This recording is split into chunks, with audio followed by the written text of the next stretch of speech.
right, everybody. Welcome back to MAPOP Sports. This is Grandy. If this is your first time here, welcome. Appreciate you guys checking out the channel in this video.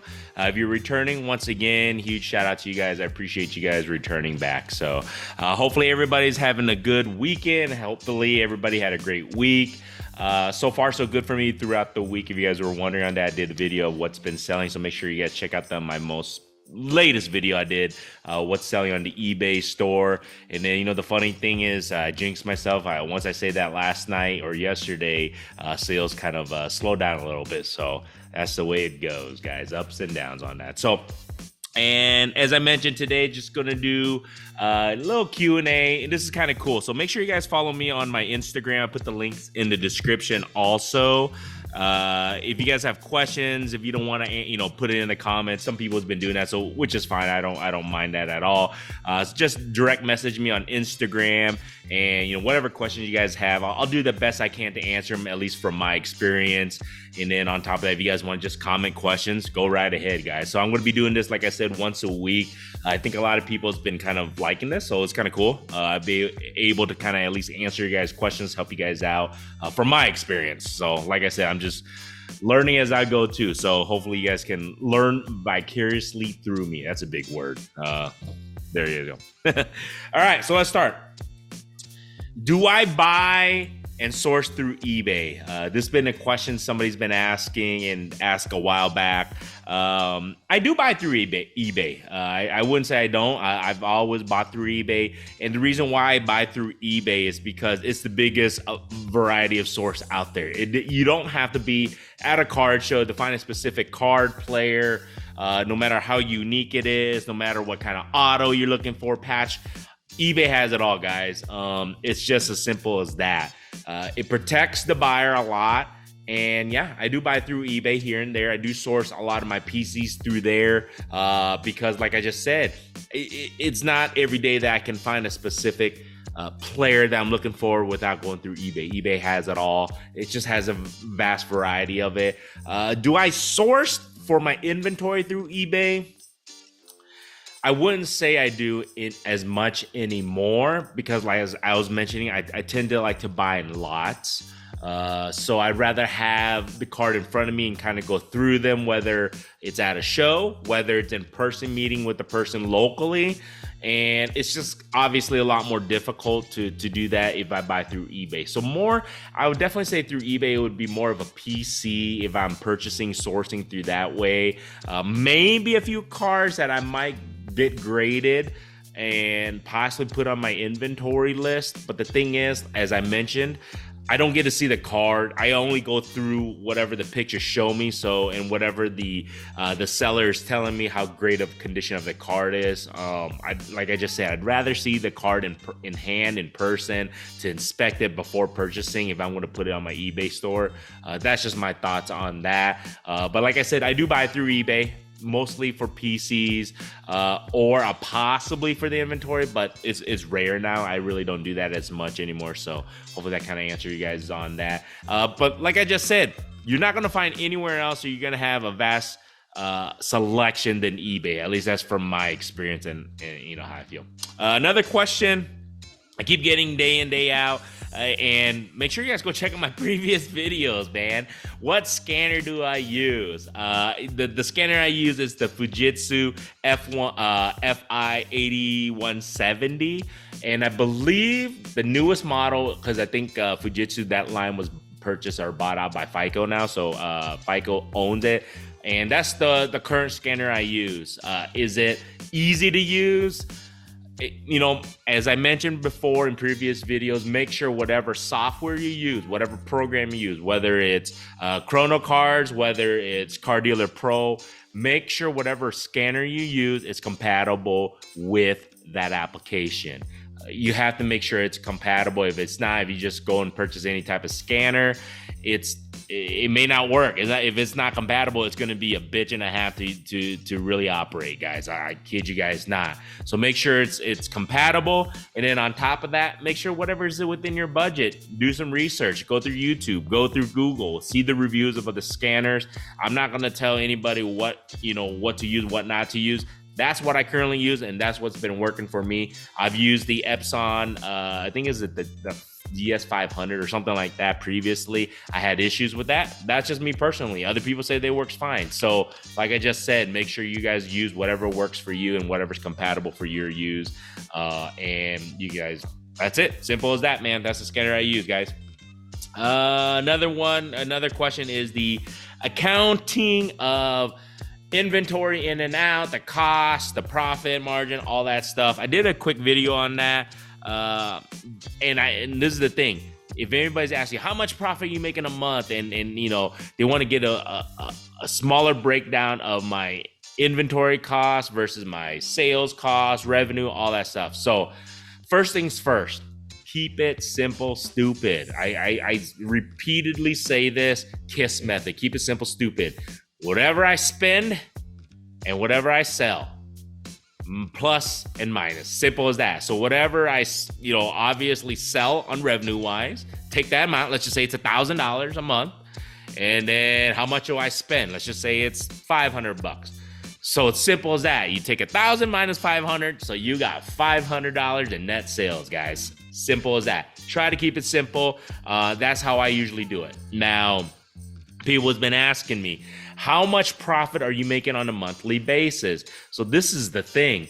I'm starting to grow this business. I'm trying to scale it up. As anybody ever knows, if you're starting a business from the ground up, there is no such thing as profit at the beginning. It's just the way it goes, because you have to initially put capital into inventory to grow, to scale it up. And that's where I'm at right now. I currently have about 30,000 listings on my eBay store. If you guys have seen my videos previously, I'm trying to get anywhere between 75 to 100,000 listing within probably by mid to 2025. That is my goal. By the end of this year, I told you guys my goal is to have 50 to 75,000 listings on my eBay store. On top of that, I'm trying to do more shows in person to get more revenue in that sense, and hopefully expand my internet sales too, whether it's on Whatnot, whether it's on CompC, other avenues. That's my goals. But initially, like I just said, profit margin, I'm not even looking at that. Obviously, I want to be profitable. Don't get me wrong. But you also have to understand, shipping materials, inventory materials, all that stuff, as to scale up, you have to spend more than you're receiving in. It's just simple as that. If I wanted to just make a pure profit, obviously you spend less than what you are revenuing, but there is no way you can scale up if that is the case, unless you do it in a very small amount of, I guess you can say small amount of business. And if you're trying to do this full time, as I am, there is no way I can do, thinking that I want $100 or $200 profit this month, and I can't scale up. I'm not going to spend more. It doesn't work that way. Like I just said, in any business sense, as you're trying to scale up, as you're trying to expand and grow, you have to spend more. Don't look at the profit margin. At least that's my thoughts. This is my thoughts. I could be wrong.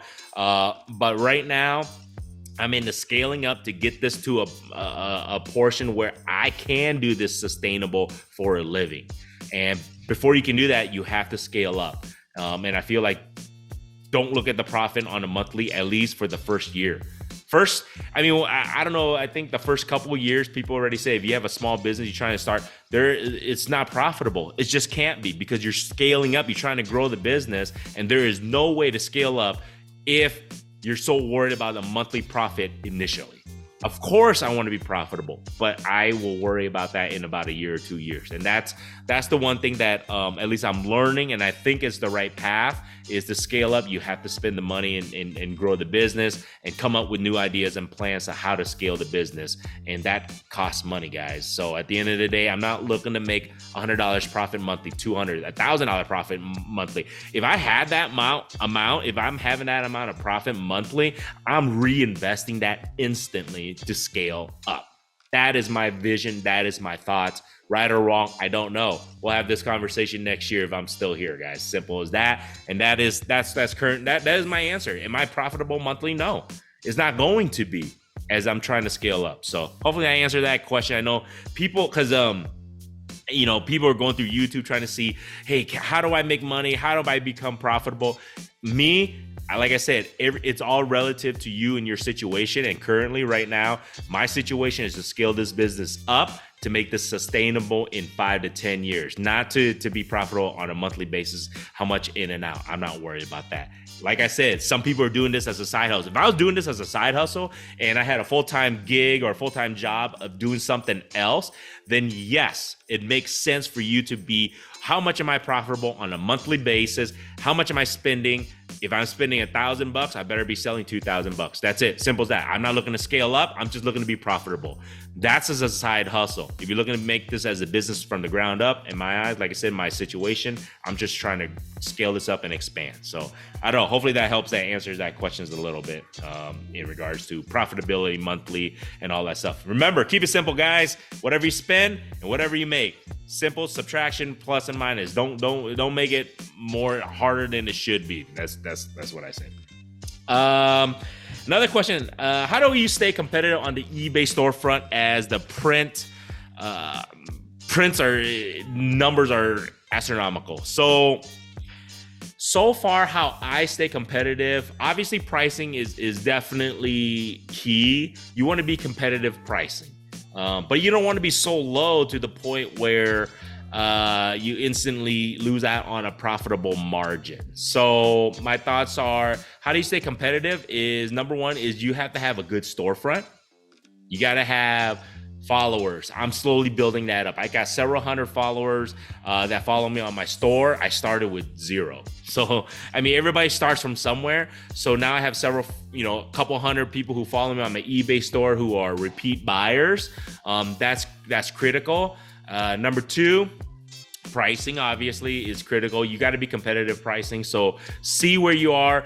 I did videos on this before on my slabs and everything. I slowly go back and recomp them, because if I'm priced outrageously, it makes no sense to leave it out there. Nobody's going to buy that if you're like 3 times whatever the current comps are. So make sure your pricing is competitive in that sense.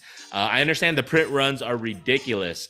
However, listing is very critical. It's a numbers game, because the more listings you have, the more eyeballs you'll have at your store, the more eyeballs people are going to come in and see what kind of listings you have that they may want to buy a specific card. Also, to be competitive, I feel like you have to have variety. You have to have variety of your inventory. You can't have just the low-end base cards, I feel like, that are 99 cents to sell, because there's billions of them out there. I'm slowly getting to the aspect of I have to be a little bit more selective on my inventory. I select a lot more, just things that aren't as, I guess you can say is an abundance. I kind of slowly moving away from those 99 cents. I still list those because I have a scanner and I list it, it's fine. However, I slowly move away from all those base cards of just listing those, because those may sit on your store for months, years, until you get the right buyer. And like I just said, you already have billions of those out, millions of them out there. So you're competitive at that. So that's why I'm slowly getting to that mid game. I get in the mid game and grading cards to try and be as competitive as I can.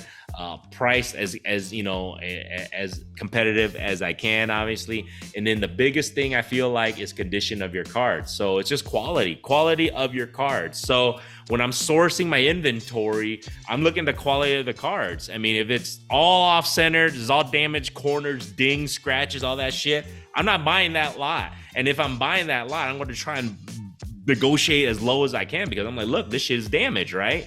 So quality makes a big difference, because I feel like a lot of my cards, I feel like I try to do the best I can to sell the quality and be upfront. So if you look at some of my listings, I literally put dings on the corner. When I take pictures of certain cards, I show my buyers the dings on the cards. If there's dings or scratches on the surface or a soft corner, I try to do the best I can to try to let my buyers know, hey, there's a ding on this card. Or if they purchase it and I didn't realize it, and then when I'm packaging it, oh shit, this card is damaged, I let the buyer know instantly. I feel like that's a customer service to them, because letting them know, hey, sorry, I apologize, I just noticed there's a ding or a damage on the card. Do you still want to purchase it? If not, I'll refund you. If so, I'll give you a 20% off, 50%, whatever the case may be. Customer service is huge. People still don't believe in eBay customer service. I still do. I still respond as fast as possible. That's how I stay competitive. You guys make an offer right now. If you don't believe me, go look at my eBay store. Help me out, guys. Don't forget. Check out the eBay store. I put it in the description below. Go make an offer. I will respond to you probably within the hour. I shit you guys now. You can ask my wife. She hates it because I'm on my phone a lot, but that's just part of the business of growing, is because I respond to you guys as soon as I can, whether with a rebuttal of an offer or an acceptance or a decline.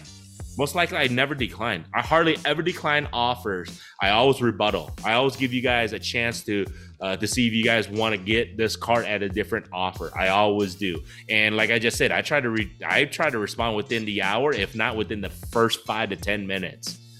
I really feel that is huge on customer basis, because this is how I stay competitive. To me, when you go to a store, you go to a local card shop, you make an offer, you instantly get a rebuttal from the owner or the person working at a card shop, right? I feel like my eBay store is a card shop. So if you make an offer, I try to respond as soon as possible, because I feel like you're in my store shopping. I don't have a physical store. I have an eBay store, but you're shopping, right? So if you make an offer, you want to know right then and there. I'm going to try and respond to you as soon as possible. So go, if you test me on this, hopefully I get like 100 freaking offers, I hope. But if I get offers left and right, I will respond to you as soon as possible. And I feel like that is my customer service to you. If you're looking at my eBay stores, that I owe it to you, that you're shopping my store, that I give you a response of, accepting your offer or not, or rebuttaling you. So I respect you to spend that time to go through my store. I respect you enough that I will respond as soon as possible. There you guys go. So test me on that if you don't believe me. That's how you stay competitive, I feel like. There's so many other ways too, I think, but it's not always pricing, guys. A lot of people think it's just pricing. It is a part, but it's not all, end all, I guess you can say. Somebody asked, crazy, crypto.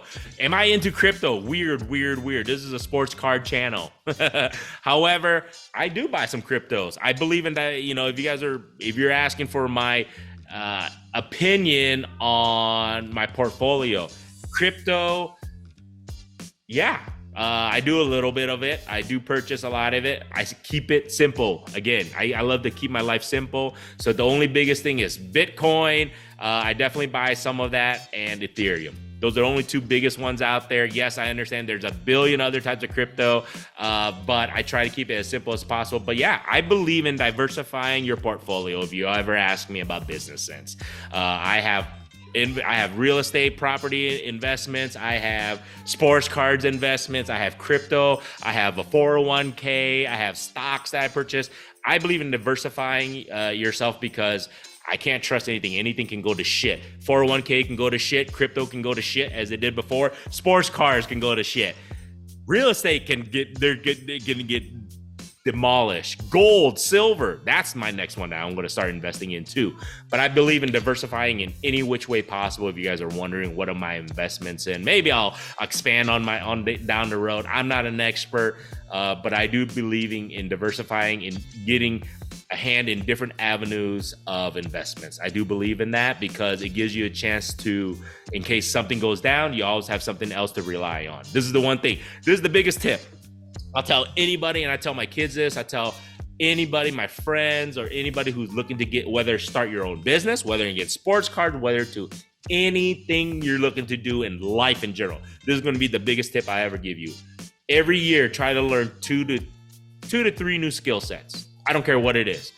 Diversify yourself, whether it's in sports cards, whether it's learning how to do certain things, whether it's learning how to edit video, whether it's to do a podcast, whether how to operate a camera, whether it's how to do a thumbnail, whether it's how to do anything. I always tell everybody, learn 2 to 3 new skill sets on a yearly basis. It will help you in the sports card industry. It will help you in life in general. It doesn't matter what it is. Learn how to be better at something. Learn something new at any age. I don't care what age you guys are at. learn 2 to 3 new skill sets every year. It will help you develop yourself. It'll help you develop your mindset, and it'll help you to be hungry every year, every time, to learn something brand new. Because we as humans, I feel like we grow if we're learning to gain more knowledge of something. So I'll try to learn new 2 to 3. That's my biggest tip to you. Try to learn 2 to 3 new skill sets every year. I don't care if it's in sports cards. I don't care if it's in technology, anything else. Strive to learn 2 to 3 new skill sets every year. It will help you hopefully grow your business and hopefully grow anything else that you're looking to do. So there you guys go. Try to end it on a good note. Try to give you guys the best tips possible this week on the Q&A. If you guys have anything else, feel free, like I just said, shoot me questions on Instagram. Feel free to comment on this. Other than that, man, if you guys like this stuff, feel free to subscribe. Do not forget, if you have not subscribed, all good, man. I appreciate you guys watching this video through this point. And like I said, don't forget to check out the eBay store, man. Hey, go Warriors, right? Yes! Go Lakers! Other than that, guys, have a good one. Till next time. Are you actually gonna keep that in? Sure, babe.